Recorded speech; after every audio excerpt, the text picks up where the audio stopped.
Guys, they scored 22 goals. Like, what do you want me to say? Like, like Taylor Swift. I don't know about you. I'm feeling 22. What does it mean? Let's talk about it.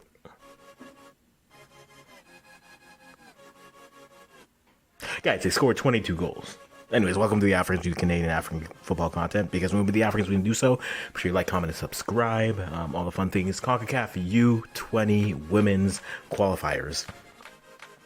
Maybe this will be my platform where I complain about the qualifying method. So Canada's in the group with Dominica, Bermuda, and Trinidad Tobago. How the format is for CONCACAF, if you're not familiar, you'll have groups where you'll have teams will qualify. You have to win your group. Your group usually will have 4 to 5 teams. Top winner moves on to the championship round, where the first and second place team of the previous edition are sitting there waiting. So you have 2 groups of 4. The top 2 teams of each group will move on and make the World Cup, because it's U20. And they'll play in the semifinals and the finals edition to basically guarantee that those teams will get a max of 4 games. So Canada again is in the group with Dominica, who they played today, who they beat 22-0. It's more than a 2-piece and a biscuit with no drink. They'll be playing Bermuda and then Trinidad and Tobago on their final match day. Let's talk about this game because there's a lot of goals, guys. It reached the point where I was just like, I don't know how I keep track of all this, but basically they scored a lot of goals. Okay, I reviewed everything just to be sure. I think I have everything. I think I have everything. Oh dear. I thought I had everything. Okay, we're back in the game, guys. We're back in the game. I have to count everything. Okay, 22 goals. 5 from El Mokbel, 3 from Blundell, 2 from Colin, 5 from Hunter, 3 from Larouche, 2 from Chukwu, and then 1 each for Greco, Ocheng, and Okiki. I mean, I think this might be the biggest win at U20 level at the women's side. So there's not really much you could say. There's a lot of just bumbling by Dominica, and hey, if you're Canada, be ruthless and put away those chances. That's what you want.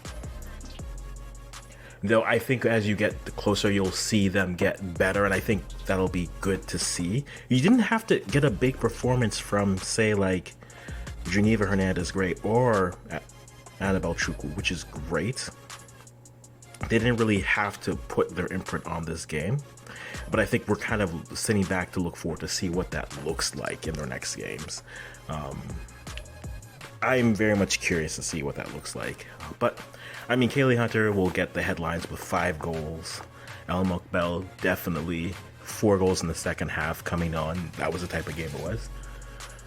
I think when you see a score that lopsided, you get a little bit worried sometimes in terms of, okay, are you going to lose your fundamentals? Will they think they can get away with being sloppy? And it's tough to really say if that's going to be the case. We'll have to wait and see for the next game, kind of what happens there.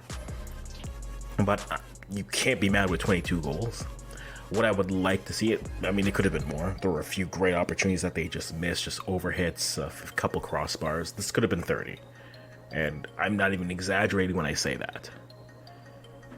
So I think for me, it's going to be looking at them. Can they move? You saw kind of their systems of play. I mean, Sydney Ty's been with the U20s for a while, so you kind of have an idea of how Ty wants to play. You just don't always have that dominant, like Ty over the last couple runs, she had Olivia Smith as a dominant player to kind of push through. And then Olivia Smith was the captain, was the best player, but then you had other players around her who could push, like Olivia's first U20s. You have Jade Rose, you have Kayla Small, you had Simia Wujo eventually. I mean, we're not here to talk about the past teams, but I'm wondering how these veterans will look. Like Colin, Hernandez Gray, Chukwu, Oching and Okiki, they are curious to me because I think you see with these new players coming in, right? Whether it's a Blundell, El McBell, or even a Hunter, you know they're going to try to push and be clinical. But can those veterans, so to speak, and Noel Henning, who did she have to make a save? I don't know. Can they provide the stability and the insulation for these players to succeed? Because I think if you look back at Olivia, though she was great, she had veterans around her that kind of allowed her to play her game. And then when they were the vets, some of the young players were able to all play their game as they saw. So I think, can they create that environment? And we'll see. I don't foresee them having the trouble qualifying, but then it's going to be a conversation of once they get to the championship, now there's no hiding. But right now, get those reps in, form good habits, continue to dominate, get everybody on the score sheet. And I'm very much excited for the next game. Next game is on Sunday, so we'll sit back and wait. If you guys watch this game, let me know what you thought, who stood out to you. I know the 22 is going to do a thing, but let me know what you thought. And as always,